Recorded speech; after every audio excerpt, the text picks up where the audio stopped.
Hello, Acho. Let's take a given question. The question says a simple pendulum is set into vibrations. The bob of the pendulum comes to rest after some time due to option A given a air friction, option B given a moment of inertia, option C is weight of the bob, option D combination of all of the above.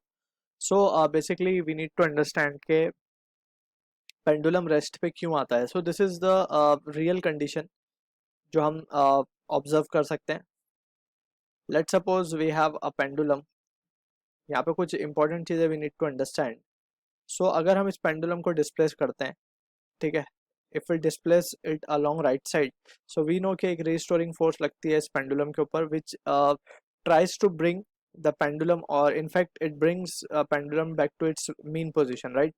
सो यहाँ पे we need to understand कि gradually we can say कि ये pendulum swing करते करते करते करते उसका जो एम्पलीट्यूड है, this is the amplitude. Amplitude basically क्या होता है? Maximum displacement from mean position. So ये धीरे धीरे स्लोली स्लोली करते करते कम होते रहता है और फाइनली बॉब जो है मेन पोजीशन पे आके रेस्ट पे आ जाता है. सो ऐसा क्यों हो रहा है? सो this is very idealistic condition और रियल कंडीशन है बेसिकली. सो आइडियल कंडीशन की अगर हम बात करें, अगर हम इस पेंडुलम को वैक्यूम में रख दें, सो जहाँ पे कोई चीज़ प्रेजेंट नहीं है इसको अपोज करने के लिए, इसके मोशन को अपोज करने के लिए कोई चीज़ प्रेजेंट नहीं है, सो वहाँ पे it will continues to do to and fro motion और इट कैन ऑसिलेट, राइट. लेकिन जहाँ पे कुछ मीडियम प्रेजेंट है, that is for example air यहाँ पे प्रेजेंट है, राइट. सो एयर क्या करेगी? इसको ड्रैग प्रोवाइड करेगी. ड्रैग प्रोवाइड करेगी इन द सेंस जब ये मीन पोजीशन की तरफ आएगा, सो इसके ऊपर एक ड्रैग फोर्स लगेगा इन दिस डायरेक्शन, राइट, जो कि मेन पोजीशन वाली फोर्स को क्या करेगा? कम कर देगा, ठीक है.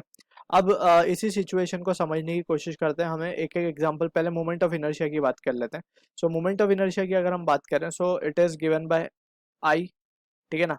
अब मोमेंट ऑफ इनर्शिया क्या होता है? बेसिकली जैसे हम मास को डिफाइन करते हैं, लीनियर मोशन में मास को देख के हम बताते हैं कि force required will be how much, या फिर एक्सेलरेशन या बेसिकली कितनी ताकत लगेगी किसी ऑब्जेक्ट को पुश करने के लिए. So that decide upon with mass. उसी तरीके से मोमेंट ऑफ इनर्शिया को देख के हम क्या बताते हैं कि इसको रोटेट कराने में, इसको सर्कुलर पाथ पे डालने के लिए कितनी ताकत लगेगी. That is the measure of moment of inertia, right. Basically इसका प्रोडक्ट होता है M R square, mass into distance का स्क्वायर. सो फ्रॉम दिस अगर हम मान लें कि ये पॉइंट ऑफ एक्सेस है, जहाँ पे एक्सेस ऑफ रोटेशन हम मान लें, सो इसको इस पेंडुलम को रोटेट कराने के लिए कितनी ताकत लगेगी या कितना विंस एनर्जी रिक्वायर्ड है, so that will be given by this inertia, right. और इनर्शिया की अगर हम बात करें, so tau equals to I alpha लिख सकते हैं हम, ठीक है. टाउ क्या है? यहाँ पे टॉर्क है. अब यहाँ पे कोई चीज अगर रोटेट कर रही है, ठीक है ना, अगर हम लेट सपोज एक एग्जांपल लें एक रॉड का, सो एक रॉड के ऊपर अगर हम फोर्स लगाएं which is at a distance R, ठीक है ना. सो यहाँ पे ये रॉड, लेट से ये रॉड यहाँ पे हिंज्ड है, ठीक है. सो ये रोटेट कर जाएगी अबाउट दिस पॉइंट ओ, ठीक है. तो यहाँ पे जो टॉर्क लग रहा है वो क्या आ रहा है? आर इंटू एफ या F into R, that is force into the perpendicular distance, right. So this is the force.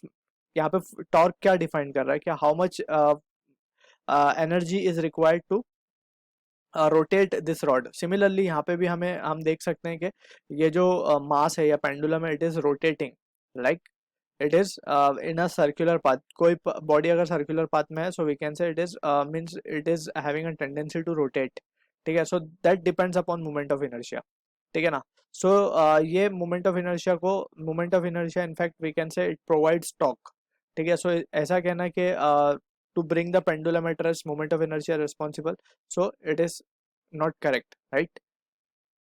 Moment of inertia से जस्ट वी कैन से कि कितना टॉर्क चाहिए इसे घूमने के लिए, राइट. और वेट ऑफ द बॉब की अगर हम बात करें, सो वेट ऑफ द बॉब तो नीचे की तरफ mg है, ठीक.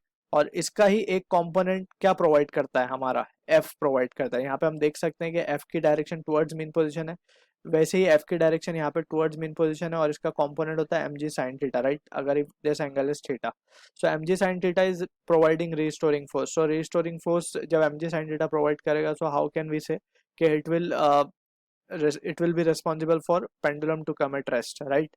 यही मीन पोजीशन के पास इसे लेकर आता है एंड जब हम इसे डिस्प्लेस करते हैं, so this option will also be the incorrect option. Weight का ही एक कंपोनेंट है ये. कॉम्बिनेशन ऑफ ऑल को तो हम स्ट्रेट अवे फिर डिस्कार्ड कर ही सकते हैं. अब बचता है एयर फ्रिक्शन, जो कि प्रोवाइड करता है हमारा ड्रैग फोर्स, राइट. इसी प्रोसेस को हम कहते हैं डैम्पिंग. डैम्पिंग का अगर हम इक्वेशन लिखे, जैसे हम अगर विदाउट डैम्पिंग की, जैसे हम यहाँ पे वैक्यूम की बात कर रहे थे, तो वैक्यूम पे जो इक्वेशन आएगा फोर्स का, that will B minus K x, right. लेकिन अगर हम बात करें डैम्पिंग की, तो डैम्पिंग का इक्वेशन लिखा जाता है minus K X minus B V. B यहाँ पे ड्रैग कोएफिशिएंट है और this is the drag force, right. और ये तो हमारा रीस्टोरिंग फोर्स होता ही है जो कि रिक्वायर्ड होता है, ठीक है। रीस्टोरिंग फोर्स में से भी हम ड्रैग फोर्स को माइनस करते हैं, तब जाके वो फोर्स मिलता है। अब ये फोर्स जाहिर सी बात है, we can clearly see restoring force कम हो रहा है। रीस्टोरिंग फोर्स अगर कम हो रहा है, so we can say eventually this bob will come to rest after some time, ठीक है ना। तो air friction is providing the damping phenomena over here, so जिसके वजह से it will come to rest. So option A is the answer to the question. I hope you understood the solution. All the best.